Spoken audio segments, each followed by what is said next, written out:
So I always say, like, this is our ministry. You bring people together with good food and good products. People talk to each other.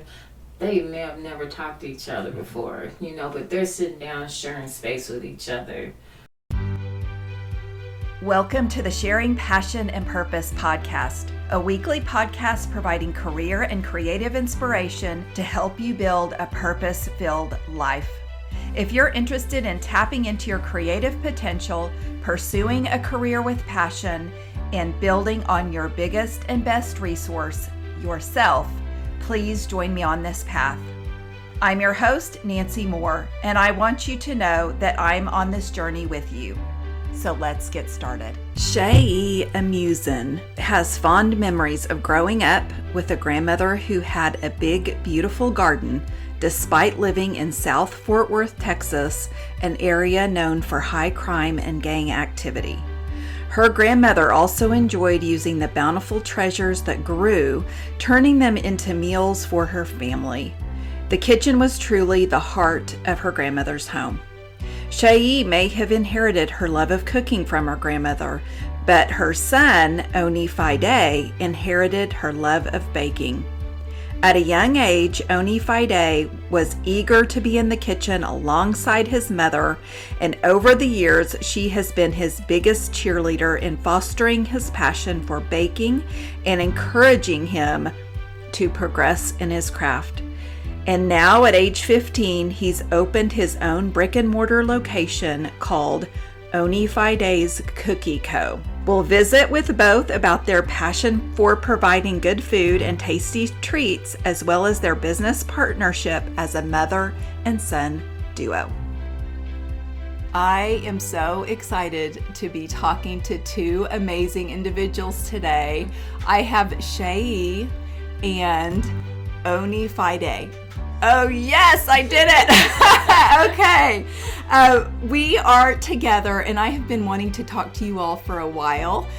Onifade is very remarkable in his own right. He has a cookie company and is going to be opening an actual storefront. And let me tell you why this is incredible. He is 15 years old. That's why this is amazing.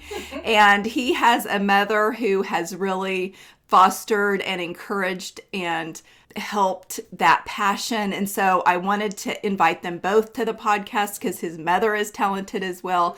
But it takes a strong person to really raise a strong child who wants to do something like that. So welcome, you guys. Thank you. Yeah, I'm glad you're here. So I shared with them, I hadn't ever interviewed anybody other than one person at a time. So we're going to kind of see how this goes. But I kind of wanted to start with Ifaseyi and just kind of talk to you about your background a little bit, because your son's love of baking is his own deal, but you enjoy cooking. And so you are in the kitchen a lot. And so I thought I'd love to kind of find out from you, because from your perspective, when you kind of first could tell he started enjoying being in the kitchen and what he liked to do, if you could kind of share that with us. Well, Onifade has been, you've been trying to cook since you were like 6 or 7. So we couldn't figure out how he was getting out of his crib, one.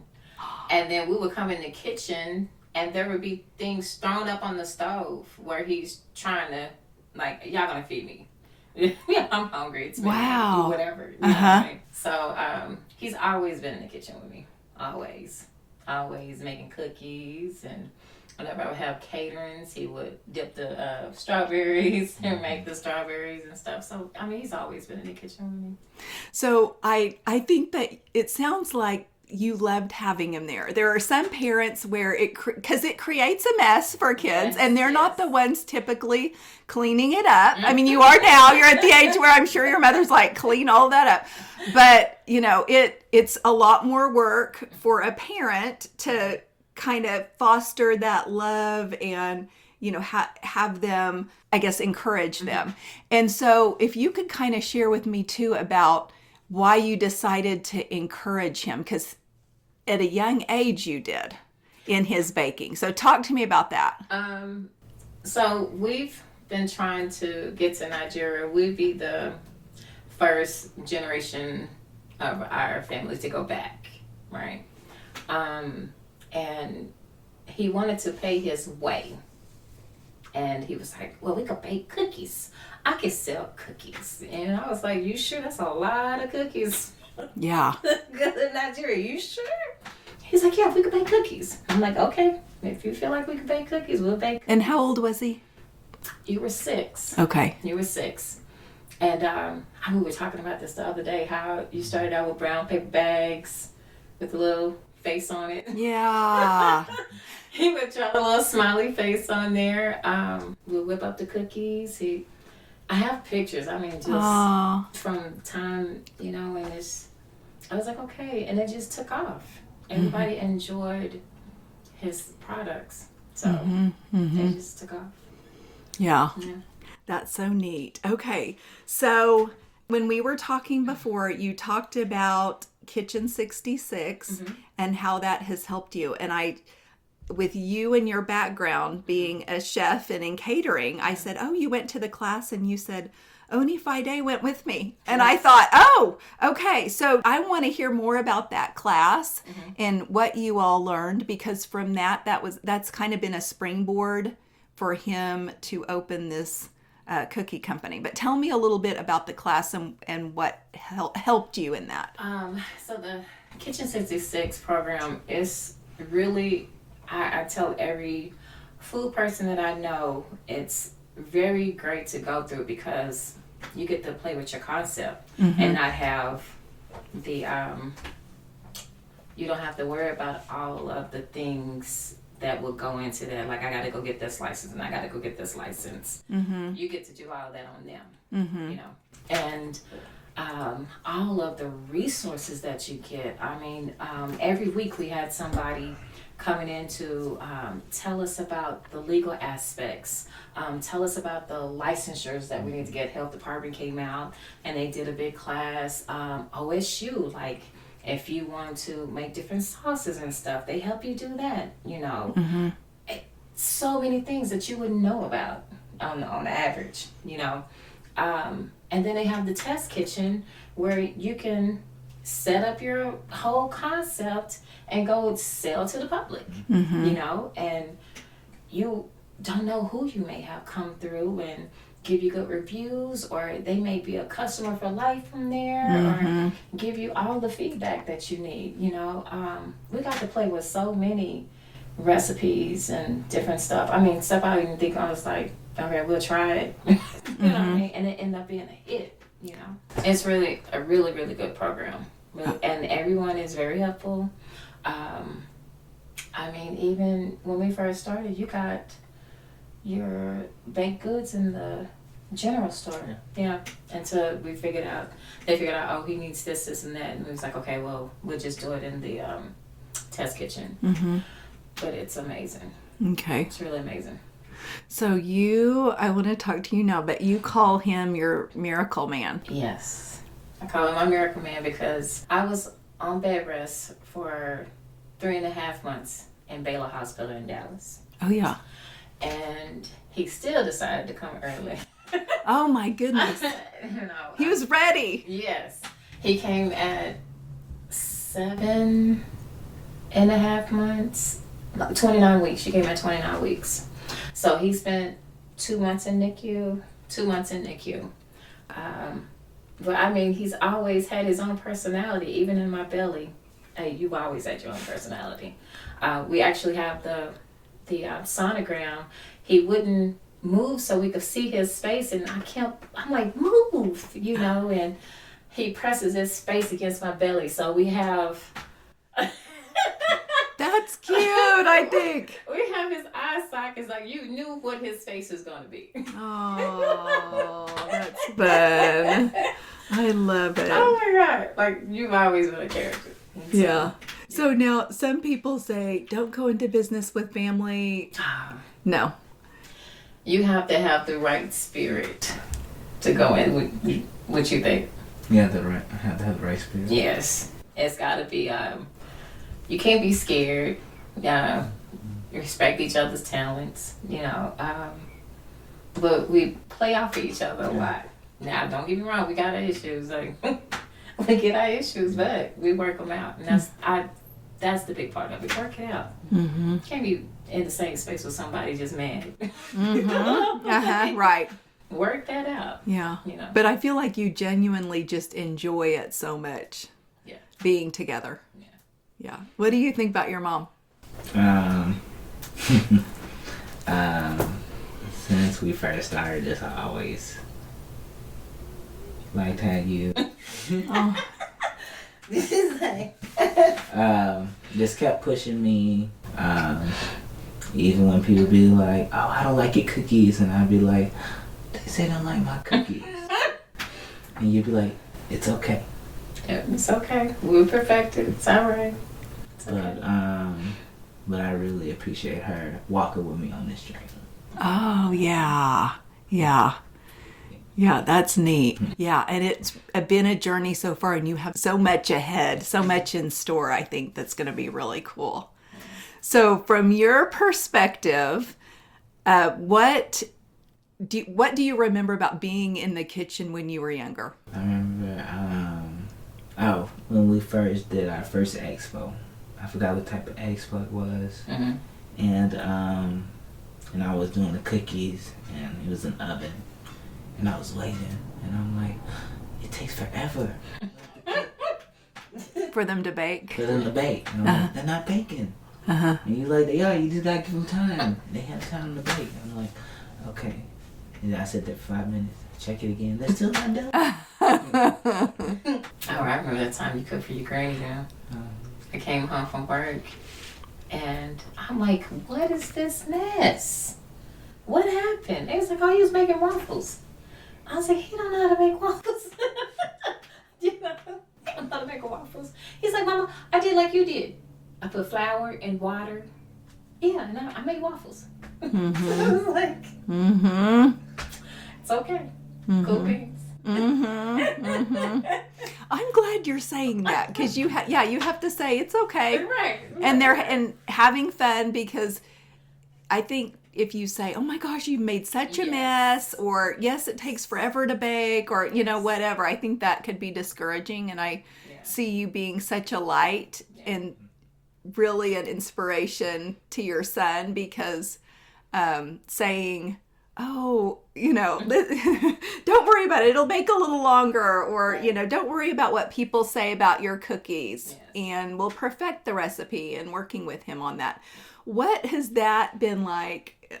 Because I was thinking, I didn't ask you this, but the encouragement to him has been so instrumental in his growth. Mm-hmm. And it seems like just a natural for you. Mm-hmm. And maybe that's your personality, to be a natural encourager, but what was it where you felt like you saw him being a good baker and are now able to take it to the next level? Like, what was it in him or about him that's more than a hobby? I guess his ideas, he's a businessman. Like, it just pops on. More so than it being about baking. He's a businessman, and he has all these different ideas, and he's like, we could do this, this, and this. Oh, let's try this, I'm like, no, we could try it. We could try it. Let's see what happens, And it may turn out to be a great idea, and it may not be such a great idea, and we tweak that, and it'd be something amazing, Mm-hmm. But he is such a businessman. But then there's the 15-year-old. Mm-hmm. Yeah, I forget he's only 15. Right. Yeah. There's a 15-year-old. We could be in a business meeting, and then all of a sudden he does some 15-year-old. Mm-hmm. And everybody looks like, what in the world? I'm 15. Yeah. He's 15. Yeah. So it's just who he is. Yeah. Well, okay. So let me ask you this, because I'm going to tell our listeners, you just came from school. Honestly, I asked your mom about when to interview and, when we could get here. And she said, well, he gets out of school at this time and we can be there at this time. That's a lot. You're a full-time high school student, right? Yes, going into high school, yes. Wait, going in? Are you in? 8th. You're in 8th grade. Okay. So not even high school yet. So is that a lot, do you feel personally, to juggle being a student and then your life? Because you've got to be light years away from a lot of your classmates who are maybe playing video games all day. I don't know. But I mean, you're like making some business decisions. Mm-hmm. So what has that been like for you, going to school and then making this transition to open a cookie company? I would say it's been awesome.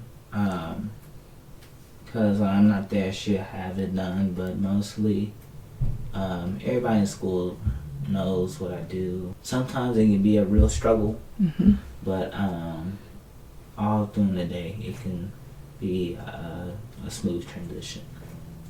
Okay, your mom probably helps it become a smooth transition too. I mean, quite a bit. Yeah, okay. So I loved your tagline, changing the world one cookie at a time. So who came up with that? And then tell me about what that slogan means. So I came up with it at 8 years old because we was looking at different slogans. Like somebody had crumble at a time. One crumble at a time. Yeah. And then I was like, what about saving the world with one cookie at a time? And we just stuck with it. Mm-hmm. Okay. Yeah. It's kind of also interesting at your age, when I was reading the background information, that you said that it's so important, like, to use the kind of ingredients and the quality that you use in these cookies. And I completely am on board with you. I loved that, but that's not cheap. That is not cheap. So tell me a little about your ingredients and then why you decided to go this route with the ingredients. So all of my ingredients are all organic, all raw sugar, sea salt, everything natural. I wanted to do it so it's like you feel guilty, but you're still doing good at the same time. And I'm sure they taste amazing too. But those are high quality ingredients, but I think people are more cognizant now of what they're putting in their bodies. Mm-hmm. And I felt like, from what I was reading, and you can correct me if I'm wrong, but I felt like that was his idea, to kind of go that route with these really good ingredients. That's what I'll say. Is that right? Yeah, I mean, because he's been organic baby since he was in my belly. Like, we don't do processed stuff. I don't do canned goods. We don't bring junk food in the house. It's just, we've been that way all his life. We don't do McDonald's, like Taco Bell, none of that. Like, we don't do it. Okay. So it makes it hard. Yeah. When we want to fix on something. Yeah. But it's just how we've been. Now, how come? I'm just curious, because that's how my mom raised me. We had a garden and she would grind her own wheat. And I didn't know what chocolate was forever, because my mom would bake cookies and would have carob chips in them. Yeah. Mm-hmm. And, I've certainly gotten away from that. But how come you feel so strongly about that? I promised myself, like, I gave up all my bad habits when I got pregnant with him and his sister. I gave up all my bad habits, all of them. And I was like, I'm going to raise him different. Like, my grandmother, we lived in the full hood, and she had a full backyard garden. We grew greens, turnips, potatoes, sweet potatoes. They had a peach tree, pear tree. I used to love picking the cherry tomatoes, we didn't go to the store unless she wanted her fix on some chicken, maybe. That was it. You know what I mean?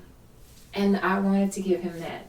Like, I wanted him and his sister, I wanted to give them that. I wanted them to, maybe we could reverse it. I wanted to give him the same thing I had when I was little. I didn't want to put him in the process. I wanted him to be his best. Because it even affects the way you think, and you are what you eat. And so that's amazing, though, that you had that upbringing that your grandmother, when you say we lived in the hood, was it in Tulsa or in Dallas or where was it? It was in Fort Worth. Okay. Fort Worth. We lived on the south side of Fort Worth. And that is part of town at that time, but nobody on the block messed with them. Our granddaddy could leave his door open and nobody would come in. You know what I'm saying? Like, they respected them. No problem. So.